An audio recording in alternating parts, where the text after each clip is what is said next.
Hello students, आज हम पढ़ने वाले हैं कक्षा 9वीं का अध्याय 2 पदार्थ, प्रकृति एवं व्यवहार के बारे में पढ़ने वाले हैं। ठीक है, तो सबसे पहले जब अध्याय का नाम ही है ना, पदार्थ, प्रकृति एवं व्यवहार, तो पदार्थ की प्रकृति एवं व्यवहार के बारे में आज चर्चा करेंगे हम लोग। ठीक है, तो सबसे पहले यहाँ पर जो टॉपिक लिखा हूँ इसको आप लोग कक्षा 6वीं 7वीं 8वीं से पढ़ते हुए आ रहे हो।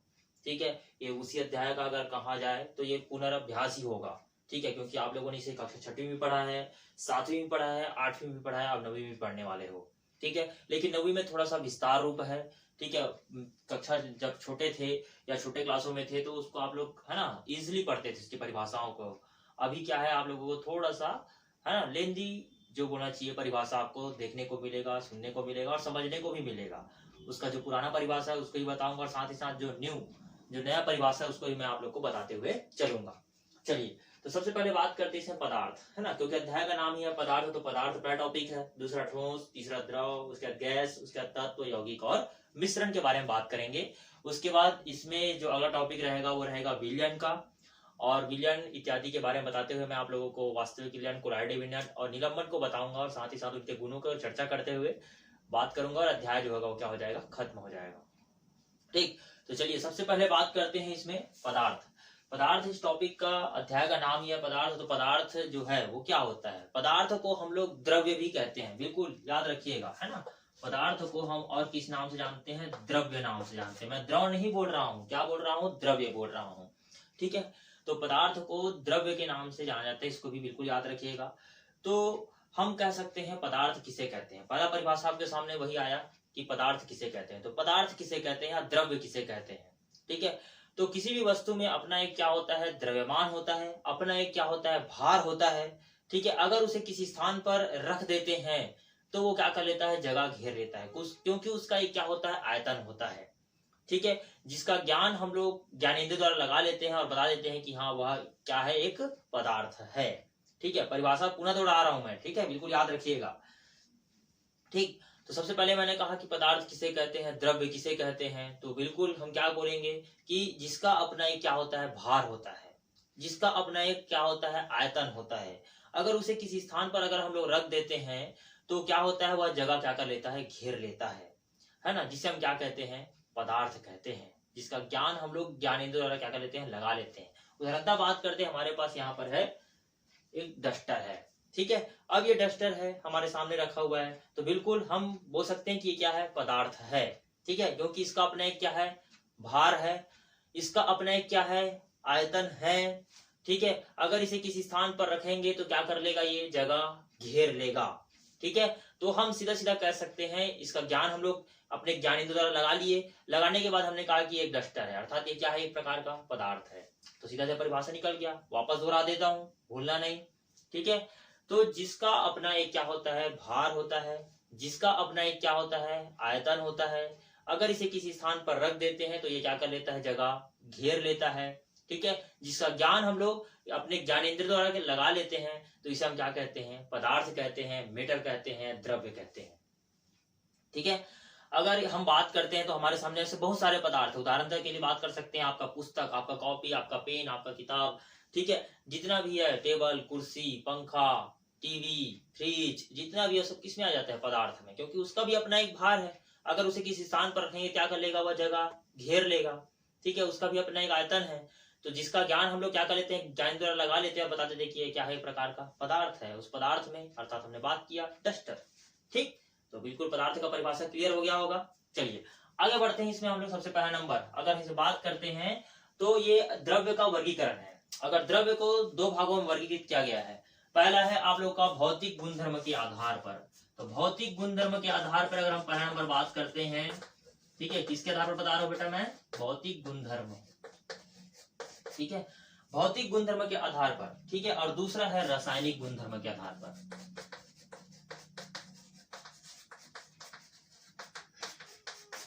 ठीक है, पहला है भौतिक गुणधर्म के आधार पर वर्गीकरण और दूसरा है रासायनिक गुणधर्म के आधार पर वर्गीकरण।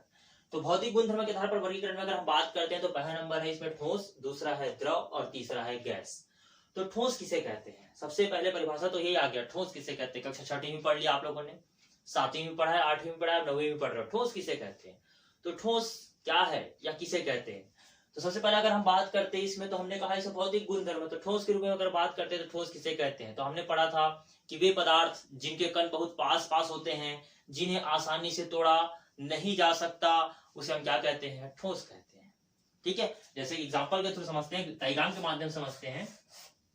ठीक है ना। तो जिसके कण क्या होते हैं, बहुत पास पास होते हैं, जिसके कण क्या होते हैं, बहुत पास पास होते हैं और एक दूसरे को बहुत मजबूती के साथ बांधे हुए होता है और इसे हम आसानी से नहीं तोड़ सकते, तो इसे हम क्या कहते हैं, ठोस कहते हैं। ठीक है, ये ठोस का एक स्ट्रक्चर बना दिया हूं, जिसके कण बहुत पास पास है, जिसके कण आपस में बहुत मजबूती से बंधे हुए होते हैं, इसको आसानी से तोड़ा नहीं जा सकता, जिसे हम क्या कहते हैं, ठोस कहते हैं। ये तो आपका कक्षा 6वीं 7वीं 8वीं का परिभाषा था। अगर 9वीं की परिभाषा में चलते हैं या थोड़ा सा हाई लेवल की परिभाषा में चलते हैं, तो सीधा सीधा हम कह सकते हैं कि इसका आकार और आयतन कैसा होता है, निश्चित होता है। ठीक है, इसका आकार और बात करेंगे आयतन। ठीक है, तो आकार और आयतन कैसा होता है, इसका निश्चित होता है। कैसा होता है, निश्चित होता है, जिसे हम क्या कहते हैं, ठोस कहते हैं। ठीक है, वापस परिभाषा दोहरा रहा हूं मैं आप लोगों के सामने ठोस का। ठोस किसे कहते हैं, तो ठोस वे पदार्थ जिनके कण बहुत पास पास होते हैं, जो एक दूसरे को बहुत मजबूती से बांध कर रखता है, जिसे आसानी से तोड़ा नहीं जा सकता। जैसे आपके सामने दिखाई दे रहा है, डस्टर हो गया, लोहा हो गया, ठीक है, आपका बेंच टेबल कुर्सी जो भी है, वो सब किस में आ जाते हैं, ठोस में आ जाते हैं। ठीक है, मतलब हम सीधा कह सकते हैं कि इनका आकार और आयतन कैसा होता है, निश्चित होता है। सीधा सीधा परिभाषा, ठोस वे पदार्थ होते हैं जिनका आकार और आयतन कैसा होता है, निश्चित होता है, इसे हम क्या कहते हैं, ठोस कहते हैं। क्योंकि अगर मैं डस्टर को यहाँ पर रख रहा हूं तो भी इसका आकार और आयतन वही का वही रहेगा। जितना जगह यहाँ घेर रहा है, वो आपके घर में अगर ले जाके इसको रखूंगा ना, तो आपके घर में भी उतना ही जगह घेरेगा और दूसरा जगह घेरने वाला नहीं है। ठीक है, आप दुकान से कोई टीवी फ्रिज एसी जो भी लेकर आते हो, उसका आकार और आयतन उतना ही रहता है, आपके घर में आने के बाद वो बढ़ नहीं जाता। ठीक है, मतलब उसका आकार और आयतन कैसा होता है, निश्चित होता है। कैसा होता है, निश्चित। किसका भाई, ठोस का। ठीक है, बिल्कुल इसको याद रखिएगा। चलिए अगला बात करते हैं इसमें द्रव का। किसका बात करते हैं, द्रव। तो द्रव वे पदार्थ जिनके कण थोड़े कैसे होते हैं, दूर दूर होते हैं। ठीक है, वे पदार्थ जिनके कण जो होते हैं थोड़े कैसे होते हैं, दूर दूर होते हैं। इनके कण एक दूसरे को मजबूती से बांधकर नहीं रखते हैं। अगर इसे नीचे जमीन पर गिरा दिया जाए तो यह बहकर क्या हो जाता है, निकल जाता है। ठीक है, वापस दोहरा देता हूं, इनके कण थोड़े कैसे होते हैं, दूर दूर होते हैं। ये एक दूसरे को बांधकर नहीं रखते हैं, अर्थात थोड़े से लचीले ढीले होते हैं। ठीक है, अगर इसे जमीन पर गिरा दिया जाए तो यह बहकर क्या हो जाता है, दूसरे स्थान पर निकल जाता है। मतलब सीधे सीधे कह सकता हूं कि इसका आकार कैसा हो गया, आकार जो था वो कैसा हो गया, अनिश्चित हो गया, और आयतन कैसा इसका, निश्चित है। ठीक है, तो हम बात करेंगे इसमें फिर से पुनः आकार। तो आकार कैसा है इसका, परिवर्तनशील है, मतलब कैसा हो गया, अनिश्चित हो गया। कैसा है, अनिश्चित। आकार कैसा हो गया, अनिश्चित। और आयतन बात करते हैं तो आयतन जो है वो कैसा है इसका, निश्चित है। ठीक है, सीधे परिभाषा क्या बन गया द्रव का, कि द्रव वे पदार्थ जिनके आकार बात करेंगे तो आकार कैसा होता है, अनिश्चित होता है, और आयतन कैसा होता है, निश्चित होता है। और दूसरी परिभाषा मैंने बताया कि इसके कण थोड़े कैसे होते हैं, दूर दूर होते हैं। ठीक है, ये मतलब इनके जो कण हैं वो एक दूसरे को बांध कर नहीं रखते हैं। अगर इसे जमीन पर छोड़ दिया जाए तो ये बहकर दूसरे स्थान पर क्या हो जाता है, निकल जाता है। तो उसे हम क्या कहते हैं, द्रव कहते हैं। क्या कहते हैं, द्रव कहते हैं। ठीक, चलिए आगे बढ़ते हैं। इसमें हम लोग बात करते हैं गैस का। क्या बात करते हैं, गैस का। चलिए, तो इसमें एग्जाम्पल तो आप लोग को पता ही होगा द्रव में, है ना, जो पिछला छूट गया था, द्रव का एग्जाम्पल तो पता है आप लोग को, पेट्रोल, डीजल, दूध, पानी, ये सब इसमें आ जाएगा द्रव में। ठीक, अगला बात करते हैं इसमें गैस। तो गैस जो है इसके कण कैसे होते हैं, बहुत दूर दूर होते हैं, है ना। डायग्राम बना रहा हूं मैं, बिल्कुल ध्यान दीजिएगा। इसके कण जो होते हैं बहुत दूर दूर होते हैं। ठीक है, ये एक दूसरे को बांध कर नहीं रखते हैं। ये हवा में आसानी से क्या हो जाता है, विचलित हो जाता है। ये हवा में आसानी से क्या हो जाता है, विचलित हो जाता है, मतलब फैल जाता है। ठीक है, तो इसके कण कैसे होते हैं, बहुत दूर दूर होते हैं। ये एक दूसरे को बांधकर बिल्कुल भी नहीं रखते हैं, और ये आसानी से हवा में क्या हो जाते हैं, विचलित हो जाते हैं, फैल जाते हैं, उड़ जाते हैं। ठीक, चलिए, तो इसको हम क्या कह सकते हैं, सीधा सीधा बोलेंगे इसका आकार और आयतन कैसा है, दोनों अनिश्चित है। बिल्कुल, इसका आकार और बात करेंगे आयतन। ठीक है, तो इसका आकार और आयतन दोनों कैसा है, अनिश्चित है। कैसा है, अनिश्चित है। ठीक है, तो सीधे परिभाषा क्या निकल गया तीनों का, ठोस का परिभाषा मैंने बताया, इसका आकार और आयतन कैसा होता है, निश्चित होता है। किसका, ठोस का। द्रव का बात करते हैं तो इसका आकार कैसा होता है, अनिश्चित होता है, लेकिन आयतन कैसा होता है, निश्चित होता है। गैस का बात करेंगे तो इसका आकार और आयतन दोनों कैसा होता है, अनिश्चित होता है। कैसा होता है, अनिश्चित। तो गैस आप लोग को पता है, नाइट्रोजन, ऑक्सीजन, कार्बन डाइऑक्साइड, जितने भी गैसें हैं वो सब इसके अंतर्गत सम्मिलित हो जाएंगे। ठीक, तो इस प्रकार से जो था ये भौतिक गुणधर्म था। किसके आधार पर, द्रव्य का जब वर्गीकरण किया गया, पदार्थ का जब वर्गीकरण किया गया तो दो भागों में किया गया, एक भौतिक और दूसरा रासायनिक। तो भौतिक का जो था वो कंप्लीट हो चुका है, ठोस, द्रव और गैस। मैंने आप लोगों को समझा दिया, एग्जाम्पल के थ्रू भी समझा दिया, और बिल्कुल आपको समझ आया ही होगा क्योंकि आप लोगों ने इसे पिछली कक्षाओं में पढ़ चुका है। ठीक, चलिए अब बात करते हैं इसमें रासायनिक, है ना। तो रासायनिक गुणधर्म के बारे में बात करते हैं तो इसमें तत्व, यौगिक और मिश्रण के बारे में बात करते हैं। तो तत्व के बारे में तो आप लोग जानते ही होंगे, है ना। तो तत्व का परिभाषा जो है चेंज तो नहीं है, वही का वही है। तो तत्व किसे कहते हैं, तो वे पदार्थ, है ना, जो केवल एक ही प्रकार के परमाणु से मिलकर बना हुआ होता है, उसे हम क्या कहते हैं, तत्व कहते हैं। क्या कहते हैं, तत्व कहते हैं। ठीक है, वापस बात करूंगा, तत्व किसे कहते हैं, तो वे पदार्थ जो केवल एक ही प्रकार के परमाणुओं से मिलकर बना हुआ होता है, परमाणु से मिलकर बना हुआ होता है, उसे हम क्या कहते हैं, तत्व कहते हैं। जैसे उदाहरणतः बात करते हैं, लोहा, सोना, तांबा, चांदी, है ना। अगर हम लोहे को तोड़ते जाएंगे तो अंत में हमें लोहा ही मिलेगा, क्योंकि वो एक ही प्रकार के परमाणु से मिलकर बना हुआ है, वो सोना बनने वाला नहीं है। अगर हम सोने को तोड़ते जाएंगे तो हमको अंतिम जो कण मिलेगा वो सोना ही मिलेगा, हमको लोहा मिलने वाला नहीं है, क्योंकि वो सोना जो है ना, उसके अंदर जो परमाणु है वो सोने का ही है, उसमें और कोई दूसरा परमाणु नहीं मिला हुआ है।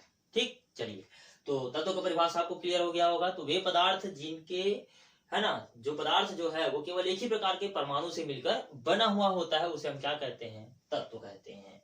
ठीक है, बात करते हैं अब यौगिक। तो यौगिक किसे कहते हैं, वे पदार्थ जो दो या दो से अधिक तत्वों के निश्चित अनुपात से मिलकर बनता है। कौन से अनुपात से मिलकर बनता है, निश्चित अनुपात से मिलकर जो बनता है उसे हम क्या कहते हैं, यौगिक कहते हैं। ठीक है, वापस दोहरा देता हूं मैं, दो या दो से अधिक तत्वों के कौन से अनुपात से, निश्चित अनुपात से मिलकर जो पदार्थ बनता है उसे हम क्या कहते हैं, यौगिक कहते हैं।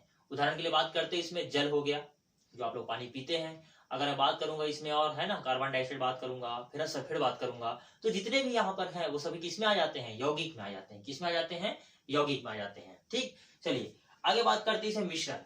तो मिश्रण किसे कहते हैं, तो मिश्रण दो या दो से अधिक तत्वों और यौगिकों के, ठीक है, दो या दो से अधिक तत्वों और यौगिकों के कौन से अनुपात से, अनिश्चित अनुपात में मिलकर जो पदार्थ बनता है उसे हम क्या कहते हैं, मिश्रण कहते हैं। क्या कहते हैं, मिश्रण कहते हैं। ठीक है, तो दो या दो से अधिक तत्वों और यौगिकों के अनिश्चित अनुपात से, मतलब इसमें कोई, है ना, भाग नहीं मिला है, निश्चित नहीं है, ये कैसा है, अनिश्चित। ठीक है, तो उसे हम लोग क्या कहते हैं, मिश्रण कहते हैं। जैसे उदाहरणतः बात कर सकते हैं, हमारे घर बनने वाली सब्जी मिश्रण ही है एक प्रकार का, हमारे घर में बनने वाला खीर वो भी एक प्रकार का मिश्रण ही है। ठीक है, मिक्सचर आप खाते हैं वो भी क्या है, एक प्रकार का मिश्रण ही है। उसमें भिन्न भिन्न प्रकार के पदार्थ जो है अलग अलग मात्राओं में मिले हुए होते हैं, किसी का कोई निश्चित अनुपात उसमें नहीं है। कैसा है, सभी अनिश्चित है। कैसे है, सभी के सभी अनिश्चित है, इसलिए हम कह सकते हैं कि वो कैसा है, मिश्रण है। क्या है भाई, मिश्रण है। ठीक है, तो जैसे यहाँ पर बात कर सकता हूं मैं, है ना, जल में घुला हुआ नमक, तो भी एक प्रकार का मिश्रण ही हो जाएगा। ठीक है, क्योंकि जल और नमक का विलयन जो था वो अलग था, तो एक प्रकार का मिश्रण तैयार हुआ। शरबत बोल सकता हूँ, एक प्रकार का मिश्रण ही है, क्योंकि शरबत भी बनता है तो पानी की मात्रा अलग होती है। ठीक है, उसके बाद उसमें बात करूंगा, चीनी डाल रहे हो, नींबू का रस डाल रहे हो, सबका अलग अलग मात्रा होता है, तो क्या बन जाएगा, मिश्रण बन जाएगा, क्योंकि वो सभी कौन से अनुपात में है, अनिश्चित अनुपात में है, इसलिए हम उसे क्या कहेंगे, मिश्रण कहेंगे। ठीक है, तो इस प्रकार से मैंने आज आप लोगों को इतना टॉपिक पढ़ाया है, ठोस, द्रव, गैस, तत्व, यौगिक और मिश्रण। तो बिल्कुल उम्मीद करता हूं आप लोगों को समझ आया होगा। तो जितना भी आज मैंने टॉपिक पढ़ाया है, पदार्थ से लेकर मिश्रण तक का, इन सभी की परिभाषाएं जो है आपको लिखकर भेजना है। ठीक है, इसके बाद अगले टॉपिक में मैं आप लोगों को अगले जो पार्ट्स जो बनाऊंगा वीडियो, उसमें आप लोग को विलयन के बारे में बताऊंगा। विलयन के बारे में बात करेंगे, विलयन किसे कहते हैं, उसके बाद बात करेंगे, उसमें विलयन के गुणों के बारे में बात करेंगे। उसके बाद फिर उसमें हम लोग उसके प्रकार, वास्तविक विलयन, कोलाइडी विलयन और निलंबन के बारे में चर्चा करेंगे, और ये अध्याय जो होगा वो क्या हो जाएगा, खत्म हो जाएगा। तो आज के लिए इतना बहुत है, धन्यवाद।